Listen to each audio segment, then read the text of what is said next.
Right now on Tech Radio, it's Apple's irresistible Apple AI. Hi, I'm Artemis. I am a computer-generated AI voice, and you're listening to Tech Radio. Every week online and on air with RT Radio, we bring you the very latest in tech from Ireland and across the world. This week's show brought to you in association with Fit, your fast track into IT. This is episode 1023, looking back on the biggest stories of the week, including, of course, Apple's WWDC announcements. Plus, we'll be learning about apprenticeships in the IT industry. Let's get to it. From techcentral.ie, this is Tech Radio with Dusty Rhodes and Niall Kitson. I'm Dusty. Joining me as always, the editor-in-chief at techcentral.ie. Very grand title. Niall Kitson. We've been watching Apple, the WWDC, earlier on in the week. Your overall impression? It was long. It's always long. Yeah, but I mean, this was like 1 3/4 hours long. I mean, Apple had been getting very good at paring back their presentations to, 45 minutes, an hour, getting rid of a lot of the sentimental stuff. They were getting pretty efficient at it. I mean, their last wave of product announcements was pretty straightforward. It was in, out, and you were like, oh, okay, there's some interesting stuff there. That's fine. 100 plus minutes, and I feel little the wiser at the end of it. Yes. That's unfair, but still. Well, maybe it's not quite as unfair as you might think. I have to admit, right, and you do say that it was an hour and 45 minutes in the presentation, that I didn't watch it live, so I kind of caught up with it later, okay, and I fell asleep halfway through.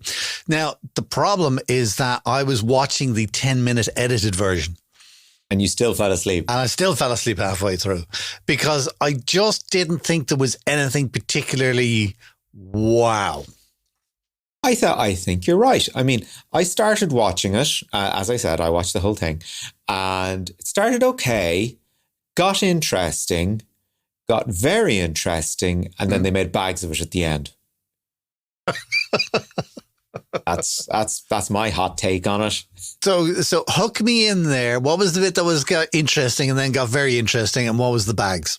Well, I won't go through it all sort of quite like that, because one of the elements that I think they made a bit of a bags of is kind of what you want to talk about as well.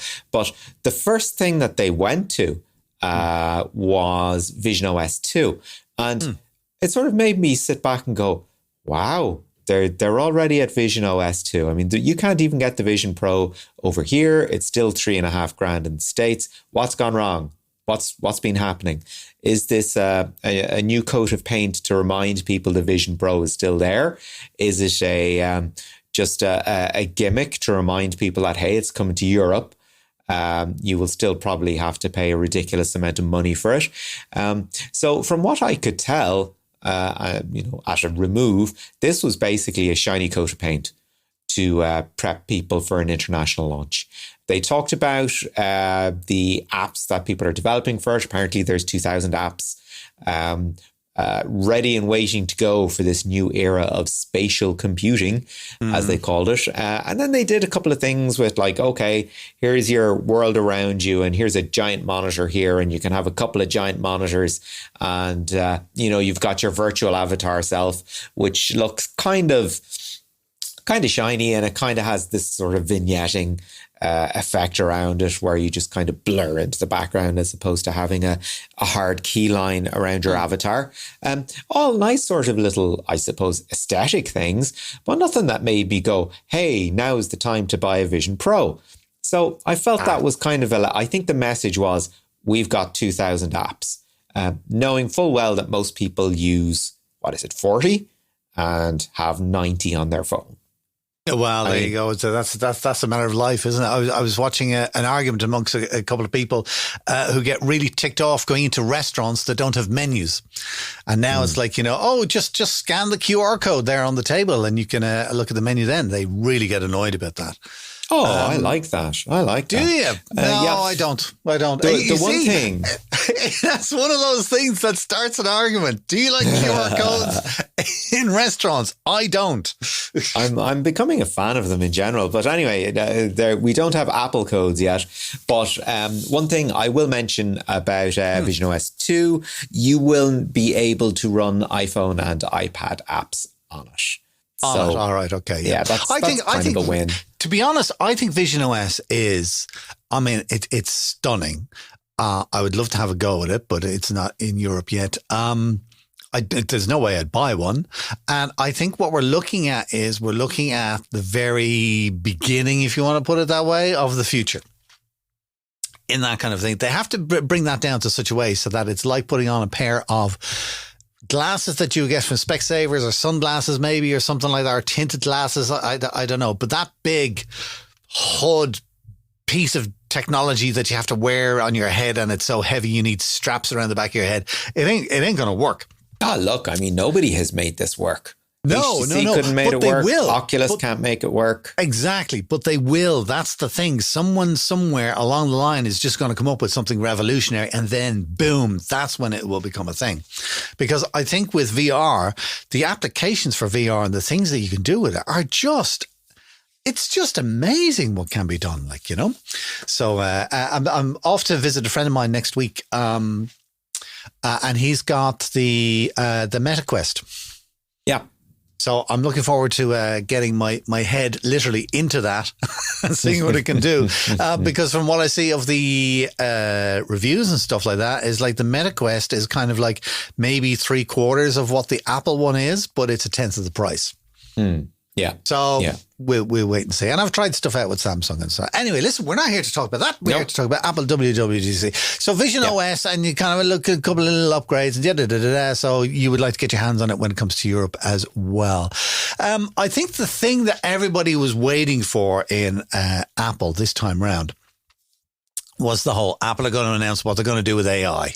Let's see what they're going to do with AI, all right? Can we bump this to the end of our conversation? Do you want to bump it to the end? This will envelope anything else we talk about. Exactly. I mean, everything else in the announcement was leading up to this. So if we discuss this now, it'll just be like, oh, and by the way, you can emoji. I mean, where do you go after that? As if there weren't enough emojis in the world, you can now design your own. So that was one of the things. That's what I'm saying. I mean, if we go down this rabbit hole, we'll never stop. Okay, well then in that case, right? But so much ties in with AI. You see, that's why we've got to get the boring stuff out of the way. Okay, RC, I'll tell you there was only one thing out of everything they announced, including the AI. There was only one thing that impressed me, and that is to do with the RCS, so Rich Communication Services. So they're bringing that in for texts outside of iMessage. All right. And that's an EU thing. This was mentioned before. I think it might have even been this time last year. Or no, it was with the last iPhone release. So tell us what RCS is. RCS is just Rich Communication Services. So it's the way that text messages speak to each other. So you've got your basic SMS, which is literally just text. All right. With RCS, you're able to send images, you're able to send emojis, you're able to send blah, blah, blah, and all that kind of stuff. All right. It's a standard. The EU want to make that a standard so that no matter what type of a device you're working with or using, that it will be interoperable with everything. Okay. So that's why they've kind of forced Apple into using RCS. And I don't think they made a big thing of it, to be honest, right? What they did do, though, was they made some improvements to iMessage, all right? And there's one thing that they did with iMessage, and this is the only thing that made me, in the entire presentation, go, oh, yeah, I like that, okay? And that's when you're sending a little text message to somebody on iMessage, and you can send later, all right? Yeah. And the example they gave was brilliant, because this is where I'm terrible. Is my wife will kind of go, she'll go, don't forget, it's Johnny's birthday on Thursday. Of course, by the time Thursday runs around, I've completely forgotten it's his birthday. But what I'll be able to do now is I'll be able to go to an iPhone and I'll be able to go, hey, Johnny, just want to be the first to say happy birthday. There's no way I'd ever forget that, blah, blah, blah. And then click send later and then send Thursday, 8 a.m. It solves a problem. Brilliant. Solves the problem. But it's back to, it's just something so simple. You know, it's one of the things I love about Gmail. Send later. Yeah. So that impressed me.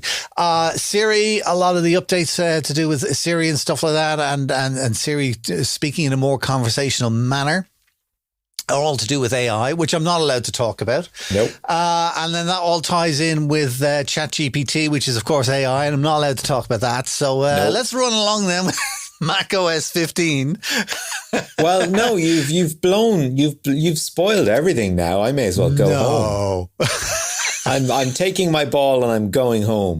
Mac OS 15. It's going to be called what? It's going to be called Sequoia.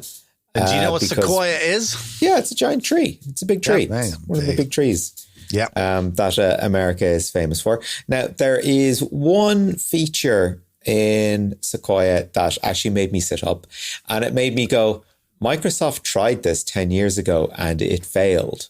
Why is this such a selling point now? I mean, and this is Apple all over again. I mean, Apple, you were just talking about RCS there. I mean, RCS is being imposed on Apple by the EU. And yet here they come out going, we are doing rich communication services. It's like you've been told to make it work with iMessage. And, part of the deal is, it's got to be end-to-end encrypted and all this sort of stuff as well, so that when you're using iMessage, you're not losing any functionality. So let's not treat these things like they're tremendous innovations. However, one thing that I did like, and this is the continuity feature. So the idea being that you should be able to do on your Mac what you can do on any of your other Apple devices. To me, this goes back to that scene in the first Avatar movie where somebody is looking at a screen on their tablet. They just swipe, that screen goes to another tablet, and they can pick that up and look at exactly the same thing they were doing. And that's it. That's kind of what I'm interested in. I felt that was the most aesthetically kind of the most important thing they did. Being able to control your smartphone from your computer. That's pretty cool. That's nice. Does it actually solve a problem for me? Probably not, unless I've lost my phone. Safari has gotten a bit of a not quite a facelift, but you get the usual things. It's faster, it's more private than ever. They've got a nice reading view, which of course will filter out all that noise on your screen, be it additional menus or what have you, so you can get to the content quicker, which is fine. Happy with that. But yeah, and they had a lot to say about gaming, which I wasn't terribly interested in picking up. It's basically Macs. You can game more on them now. And here's a great big list of things that you will be able to play either on your Mac OS or iOS device of choice. So Mac OS, not an awful lot there. I mean, the passwords app was kind of interesting, but that was effectively one password as done by Apple. Yeah. We just happen to have that there now. Can I mention a few things that are in iOS 18 that I thought were kind of okay? Yeah, go on. But at the same time, I'd seen elsewhere also. Bearing in mind that we're all dealing in 18s here, it's hard to believe that we're at iOS 18 and macOS 18. But there you go. So we have a proper dark mode, which is fine. I mean, nothing new there. Something that I can do on my Android phone that I dislike, as in I dislike the phone, but I couldn't like on my iPhone. It's basically organizing the icons on your phone into different arrangements, as in, on this screen, I just want something down one part of the screen. On this one, I want to, free up some spots by having, something over here or something over here. So I can customize the number of apps shown on the homepage and shown on my wallpaper and the orientation thereof. So you get to see the bits of the picture that I know what really you mean. You set it up the way you want it. Please don't tell me that you cannot do that with an iPhone up until now. They were making a big deal of it on the presentation. I'll put it that way. For God's sake. Yeah. So yeah, I wasn't terribly impressed by anything on iOS. It kind of made me step back and go, oh, that's kind of interesting. Actually, one thing that was kind of interesting, right? Call comes in. No, we'll say somebody might say to you, do you mind if I check my Facebook? And you'd be like, well, maybe. I'm giving you my phone. I don't really want you to have access to absolutely everything. What you will be able to do is you will be able to limit access for somebody else to certain apps. So you can use everything, but maybe other people you give your phone to can only use X or can only use Facebook or can only use whatever. So that's, it's a nice thing, I suppose. It's a feature I can't see myself using an awful lot. I'm sure parents would be like, okay, here you go, young child, go check what you want, give that back to me in 10 minutes, and you can be sure they're not doing anything untoward, which I suppose would solve that kind of problem. But ultimately, for me, it was mostly about aesthetics. It didn't do an awful lot for me. There was talk of things that you can do in pictures, which would sort of adding dimension to them, which would mean sort of you can have a look around your picture. I think it's more of a Vision Pro kind of feature where you can sort of get in and look around pictures, turning them from 2 to 3D. Makes sense for the Vision Pro. Don't think I really care about it for any other device. And that's kind of all I have to. It's an embarrassingly little that I have to say about iOS. I was looking at them making this big thing about the app or the icons and how you can arrange them now on your screen, and I'm kind of going, literally, why couldn't you do that before? It's such a simple little thing, Yeah. It did make me smile about they did a presentation with Apple TV, and on my notes in front of me, it's literally Apple TV is getting Amazon's X-ray feature, which Amazon Prime has had for ages. And you just press pause and it'll say, well, here's the actors who are in this scene. And then if you want a little bit more information, you can get more information. That's coming to Apple TV. So that's good. One thing that is, it's AI related. I have to mention it. All right. Okay. But it's on the iPad. And what they were showing was the calculator, because they made a big thing about redesigning the calculator and yada, yada, yada. But I thought this was really neat. I'd never use it, but I thought it was really neat. Okay. Where they're able to write on the iPad and to do sums on the iPad. So your handwriting 8 times 4 equals, and then the computer will finish off the sum for you in handwriting, and it'll tidy it up as well. So I kind of thought, that's neat. That was good. What else? Small little things. Apple ID is now Apple Account. I don't know why I like that. Apple ID sounds to me like government issued ID. Do you know what I mean? Or ID is kind of... hat. Well, that is my tinfoil hat. But so anyway, they've got an Apple account now, so that's good. Beyond that, those little bits and pieces, can we now get to the big thing that they announced? The big thing we haven't been allowed to talk about. Can I give an honourable mention to AirPods, which you now can use by nodding your head or shaking your head? Just another shining example of a small little nothing that nobody asked for that doesn't really solve any problems. Oh, you really want to talk about the end of the presentation now. You're really giddy to get into this. I've interrupted you for too long. So listen, you said at the start of our conversation that, you were plodding along and then there was some good things and then some really interesting things and then they mucked it up at the end. So describe to me what you mean by that. Okay, right. Well, we went along and we were kind of getting these incremental to / kind of non-essential aesthetic improvements to things. The iPad got a calculator app. Whoop. You now can do your handwritten notes and your iPad will learn your handwriting. Okay, and then we got to a little something they called Apple Intelligence. And they said some things that really got me excited, but also got me a little bit, but this already exists in the world kind of a thing. Okay. So the way they were describing it, it's on device. And what it's all about is learning how you use your iPhone, making sense of, notes you make, people that are in your address book, what you do first thing in the morning, all these little behavioral things that you do. And it doesn't send this information back to Apple Central. And it's just all about, okay, yep, this is how, we can help you make your phone the most productive device in your life, which is great. I'm all about that. It's already been done. A little something called Bixby, which is running in the background of your Samsung phone of choice. And yeah, it's just kind of there. But I like the idea they had brought this idea of productivity front and center in Apple Intelligence. We're not interested in feeding you guff and giving you hallucinations, in telling you stuff that isn't correct. We just want to make your life as easy as possible.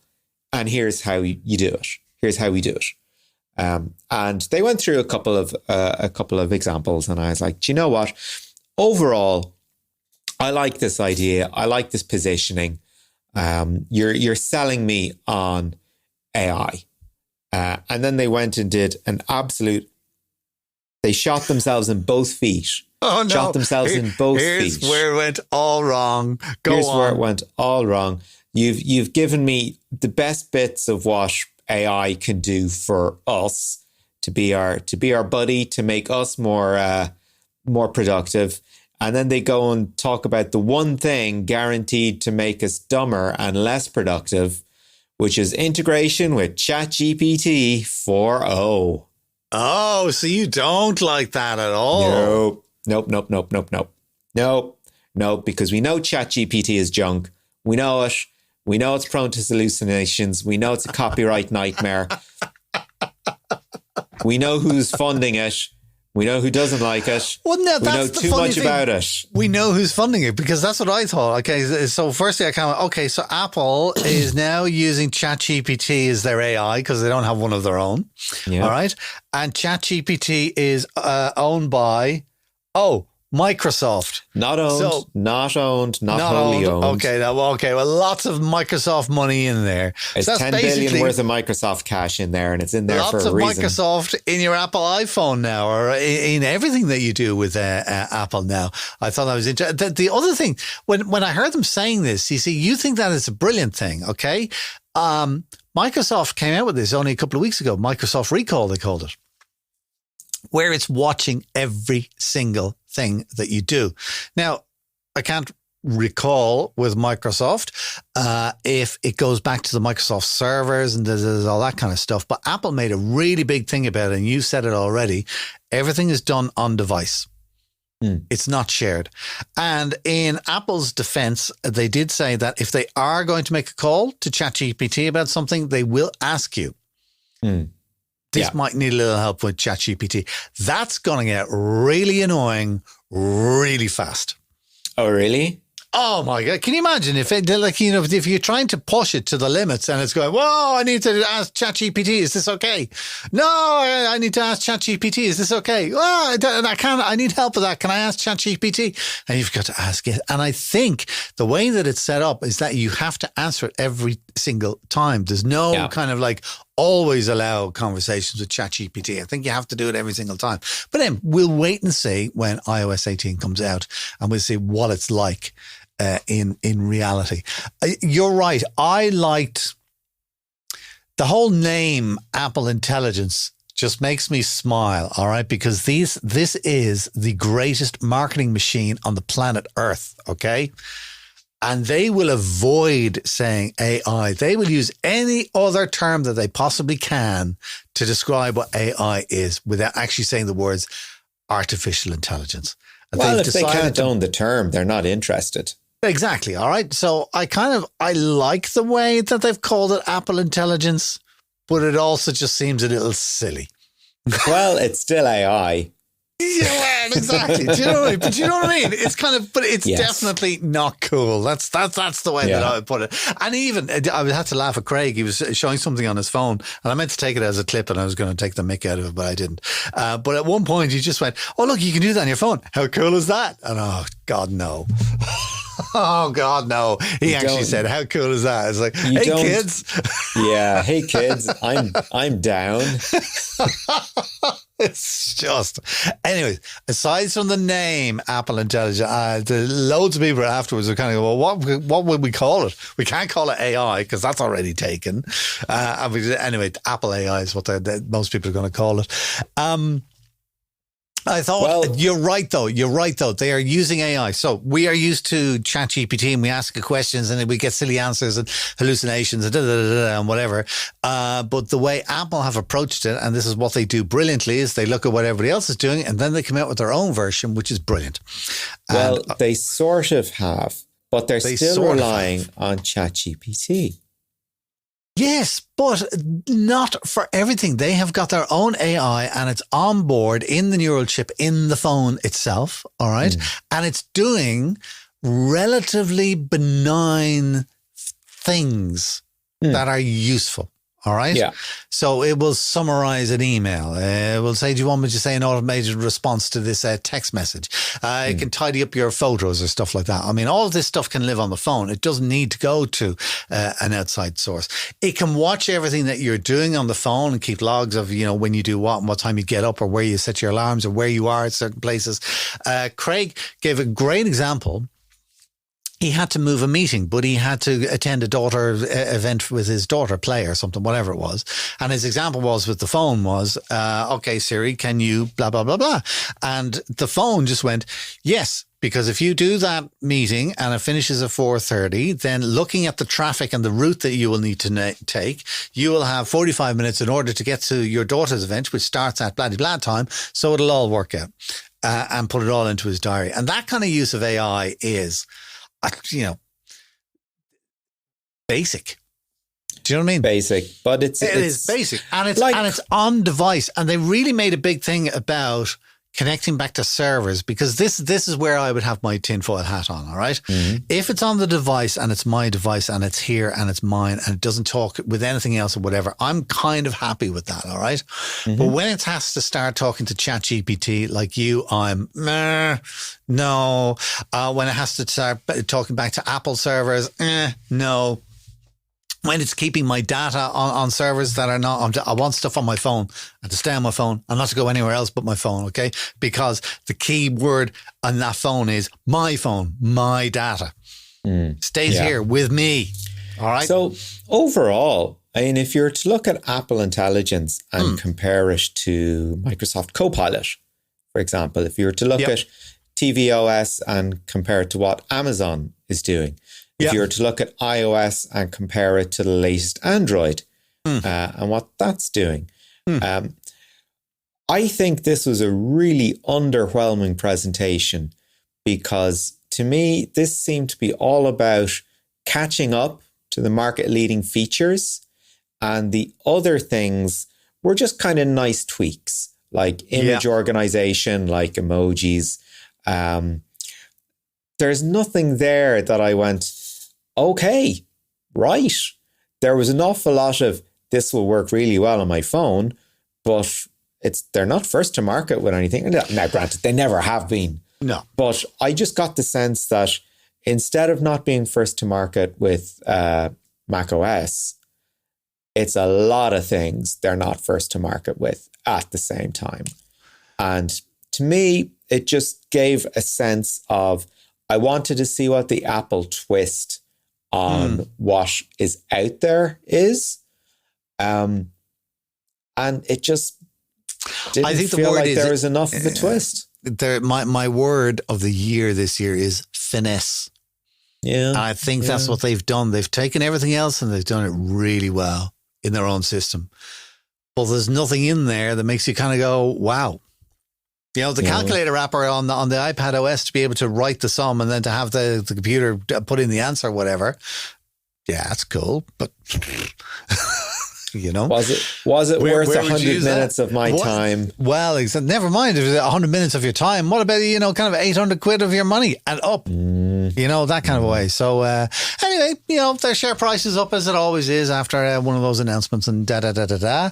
I'm sure many people will be running out to buy one, except Monsieur Elon Musk. Musk says no. He came out straight away afterwards. He's such a wind-up merchant. He goes, yeah, neither Apple nor intelligent. That's what he called their AI. And then he's not going to allow anybody into any of his buildings with an iPhone. And considering that half the people who probably work for X have iPhones anyway, that's going to be tricky. But anyways, he was quite happy to fire half of them initially. Well, there you go. Yeah, well, that might be the next firing when he needs to get rid of people. He go, do you have an iPhone? Fired. Yeah. What about you? Fired. Out the door. But I am going to wrap up this entire Apple conversation, all right, with a very positive note for Apple, despite everything that we have said, okay? This is the first time that I think a lot of people are going to encounter AI. And I think it's going to be a good experience for them. Yeah. So I think Apple are moving it along. Craig Federini said, AI for the rest of us. And if they can make AI that accessible and friendly, for want of a better word, that will have been a win. Grant, they're putting it to practical use rather than just write me a 5,000 word thesis so I can cheat my exams or whatever it happens to be. Listen, there we go. Let's wrap it up at that. Niall Kitson, as always, thanks for keeping us up to date. Share the knowledge and invite a friend to listen. Search Apple, Spotify, or YouTube for Tech Radio Ireland. Fit, Fast Track to IT, has been doing fantastic work helping people find different ways to enter the technology sector through its apprenticeship programs. This week, we're going to meet some of their candidates who have gained essential experience through placements with companies large and small throughout Ireland. Kerry-Ann Rusk and Jack Yates are at Salesforce. Dylan Kavanagh at Musgraves and Dave Daly at Trend Micro shared their experiences with Fit with Niall Kitson. Kerry-Ann, for those who aren't familiar with Fit, can you tell us a little bit about how you came across them? Yeah, absolutely. So when I got out of school, I kind of didn't know where to go, what to do. So I decided that, I might go down the apprenticeship route because cost had been a bit of a barrier for me. So I went online and I was searching up different apprenticeship programs because I didn't know what I wanted to do. There were so many different directions I could go in and it was very overwhelming. So I found apprenticeships.ie and on that website was numerous different apprenticeship programs.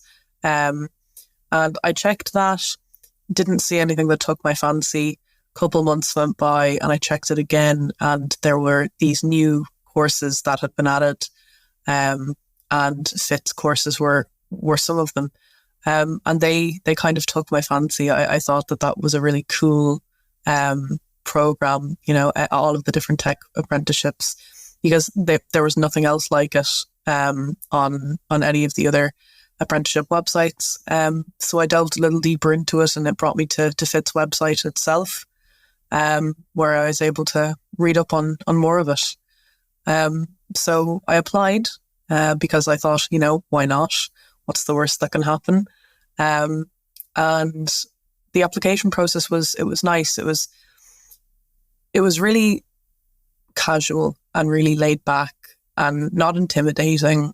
It was very welcoming and friendly.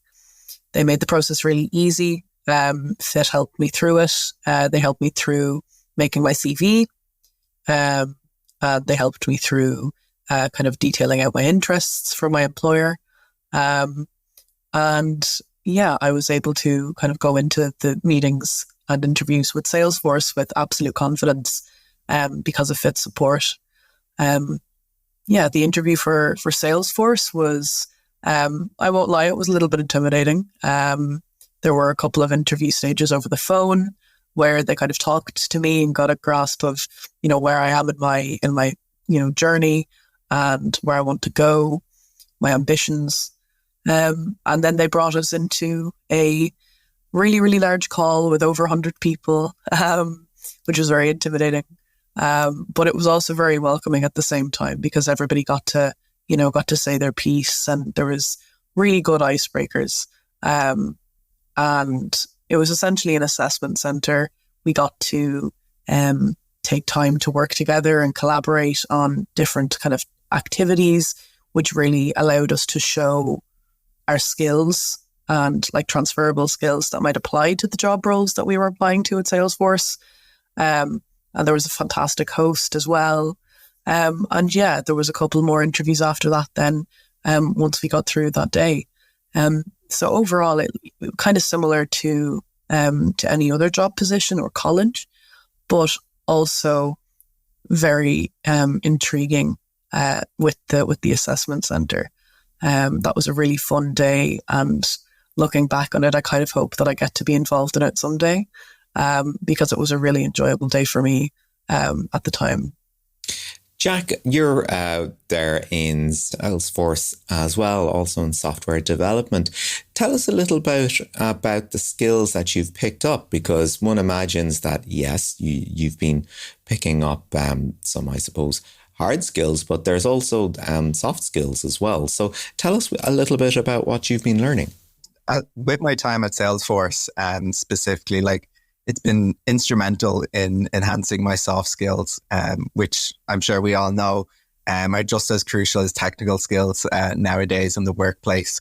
I've seen a significant growth in some areas such as like communication, public speaking, documentation and networking specifically. Salesforce really, champions for personal as well as professional growth of their employees, and have provided me with numerous opportunities for us to refine these skills in real world scenarios that we can put in place. For instance, like I've had the chance to host Q&A sessions with senior level employees, which I never believed that I'd be doing before. And this was not only a great way to learn from these professionals, but also help me polish up on my public speaking communication skills. Additionally, Salesforce also organized us insight days where us as apprentices can share our experiences like going forward. And this is a fantastic platform to be able to practice our public speaking and allow us to contribute to the community that we are a part of by sharing our journey with others that might also be considering a similar path. These experiences, like alongside fireside chats with industry leaders and attending tech conferences, and engaging with these community services have helped me a significant part in my development. If it wasn't just for learning to speak well, but also with networking effectively, it was also about building confidence and understanding the value of connecting and having clear communication in this professional world. And honestly, while the learning curve was steep in the beginning, the supportive environment at Salesforce was definitely made these challenges a lot more exciting than they would have been daunting as I would have expected. Dave, just to move the conversation off to your direction, you're with Trend Micro at the moment. Of course, networking being, I suppose, a backbone industry, I suppose you could say, when it comes to the internet. Maybe not the most glamorous, but certainly one of the most essential parts of the tech sector. What made you gravitate towards it? Like you said, when I was deciding between the apprenticeships, I thought to myself, okay, it was either going to be cyber or network engineering. And I thought, networking, as you said, is the backbone of any organization or business. So I thought, okay, even if I was to just do the network engineering apprenticeship and then later on I could pivot towards security, because I think all aspects of IT, it all comes back to networking eventually. So even if I got a good foundation in networking, I could then take that foundation and apply it to like maybe the cyber industry and go down the security route. And with Trend Micro being an absolute titan in the cyber security space, I was like, okay, these skills will be applicable here no matter what I do, Yeah, and cybersecurity having a massive vacuum when it comes to talent in Ireland at the moment. So looking long term, then, do you see security as being sort of your natural home? Yeah, definitely. When I started the apprenticeship, I thought, network engineering was going to be my future, but now working in the cyberspace and actually getting that hands-on experience in the industry, I'm definitely going to pivot more towards cyber. But like I said, I could take the skills that I have from networking and make them applicable in cyber. Dylan, just to bring you into the conversation here now, I'm just looking at the kind of perhaps projects or skills you have managed to acquire. Can you share with us any particular achievements along your journey so far? Yeah, of course. I think probably the most important one to mention, obviously throughout the apprenticeship, we're given exams to do. And something I never taught myself, or I thought I'd see myself doing, was my lecturer I had mentioned that, hey, maybe if you guys feel like you can sit the exam early, you're more than welcome to do that. And if you feel like it, you could sit some exams maybe outside of the scope of what we were required to do. And if you had asked me in school if I had wanted to do more exams than we were required to do, the answer would have definitely been no. But I found very early in the course, within 3 or 4 months, I'd sat one of my exams early and I was like, you know what? Maybe I do want to do an extra exam, because now it wasn't just a required learning. It was this is for your future.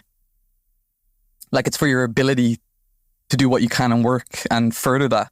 So there was quite a big mindset change of just study, sit your exam, you're done, to study, sit your exam, and then, hey, maybe the next time I go into work, I'll know something more.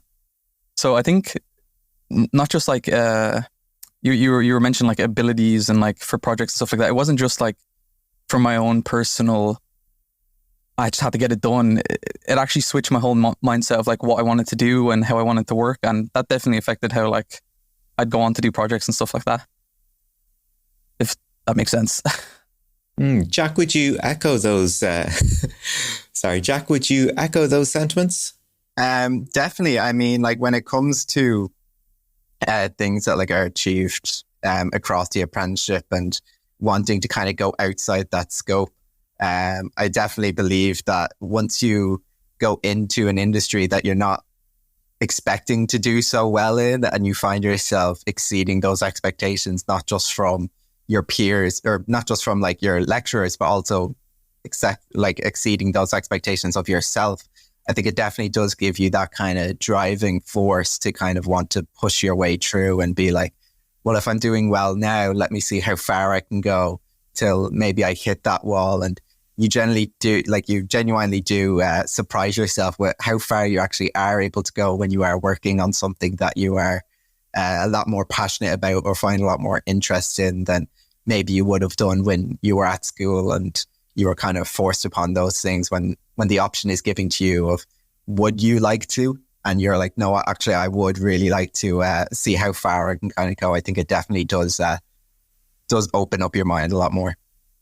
Kerry, just in terms of being in such a large workforce with people that came to technology from a background different from your own, did you find a sort of positive experience of that kind of peer-to-peer learning where you're, working in teams with people that have had a more scholastic or a more academic background? And did you find that the skills that you brought or the practical experience that you brought really complemented what you were working with in a team?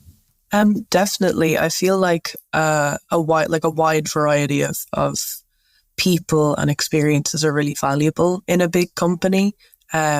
Because, as a big company, you don't want to have all of the same opinions and you don't want to have all of the same perspectives. And I feel like Salesforce in particular are really, really good at, encouraging people to bring their opinions forward and to help each other.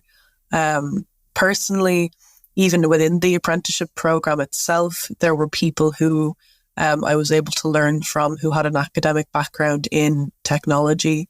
Many, many people in the apprenticeship program have gone to, a computer science degree or, they've previously worked in customer tech support or different bits and pieces like that.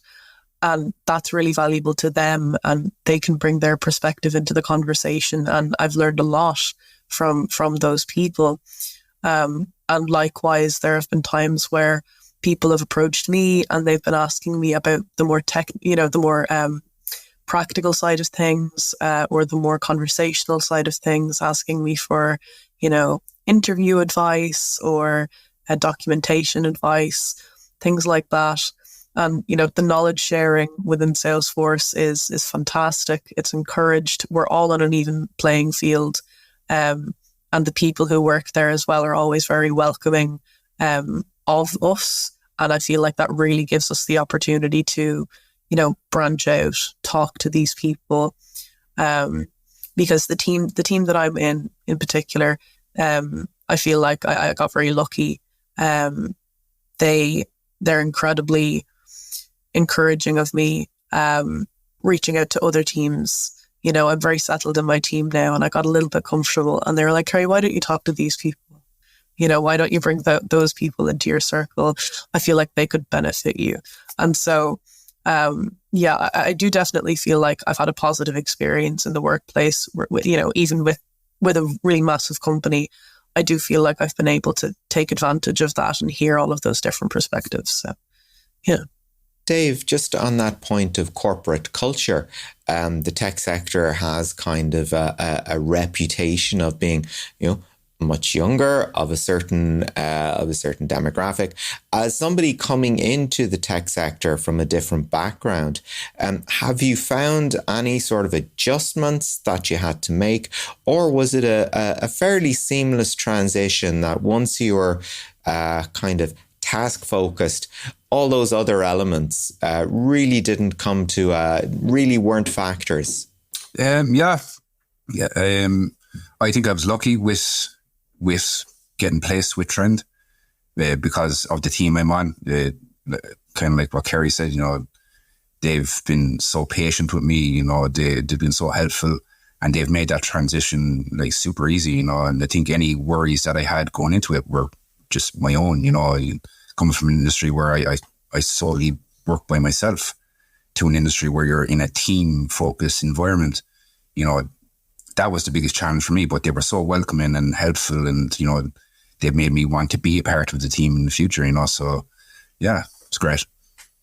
Dylan, just to wrap up our conversation, if you were to give any advice to somebody considering an apprenticeship, what would it be? I don't know if I can speak for everybody on this, but at least in the schools I had went to and the place where I grew up, like the apprenticeships, when people talked about them, it was like there was lesser importance put on them, at least from like the people I knew. And it was always kind of like, college is the way to go. You need to go to college if you want a job and stuff like that. So it was always on like the back of my mind, and there was something I had never put much thought to until, like Kerry was saying earlier, when she was looking at the website and all of a sudden there was more popping up and there was new courses popping up constantly. And I actually got to look into it, and I'd gone to college myself. I'd done computer science in college, and I much prefer the like concept of studying and being on work placement. And it was just something that I felt like if it wasn't so pushed down previously, I would have gone for way earlier than even thinking of applying for college. Unfortunately, it was just something that even my career guidance like counselor in school was like, oh, you need to go to college. It's the best place to go. And I wish more people knew that there's like more options out there and how good they are. Like, I'm in a brilliant team who have taught me so much in the little like amount of time that I've been with them. And again, more than like I even thought that I would have been able to learn before. And like I said about the exams, wanting to do it and being in a place that makes me want to work better. I just wish more people would look into it and take the time to realize that there's not only like one or two options, there is so many options out there. And even within the apprenticeship space, there is so many new ones even popping up today. I had a look at it like a couple of months ago compared to when I first looked at it. And there are like multiple courses I'd never even heard of before. So I do think it's like, if you're thinking about it, the leap is so worth it. And I haven't met someone within my class yet that has regretted it. So And that was Niall Kitson talking with a panel of fit apprentices, talking about a different route into a career in IT. If you'd like to learn more about it on two sides, either jumping in on the program yourself to get into the technology sector or to use it as a route for getting apprentices into your company, you can find out more at fit.ie. That's fit.ie. This is Tech Radio with Dusty Rhodes and Niall Kitson. That's it for our show this week. Of course, you can check out lots of other stories online that are not Apple related and we didn't get to chat about this week, including what, Niall? Yeah, we've got some great stories online this week. First of all, we've got a historic gold medal for Ireland. This time it's at the World Skills Global Skills Challenge. Jason Walsh writes on why creators are so mad at Adobe right now and why it's not a good time to invest in stablecoins if you live in the EU. You'll find all of those and more online at techessential.ie. Listen, it's the middle of June, so we're going to take a little week's holiday next week, but we will be back the following Friday with a brand new show online and with RTE Radio 1 Extra. In the meantime, do remember to share our podcast with a friend. If they're into tech, just tell them to look up on their podcast player Tech Radio Ireland. You'll find it on Apple, Spotify, YouTube as well. Whatever podcast player you use, it's the first search that comes up. Tech Radio Ireland. Until next time, from myself, Dusty Rhodes, and from Niall Kitson, as always, take care. Have a great weekend. Remember, you can get the latest Irish tech news with hourly updates, daily newsletters, and more at our website, techcentral.ie. Share the knowledge and invite a friend to listen. Search Apple, Spotify, or YouTube for Tech Radio Ireland, or listen with RTE Radio 1 Extra. Tech Radio is produced by dustpod.io for techcentral.ie. From me, Artemis, live long and prosper.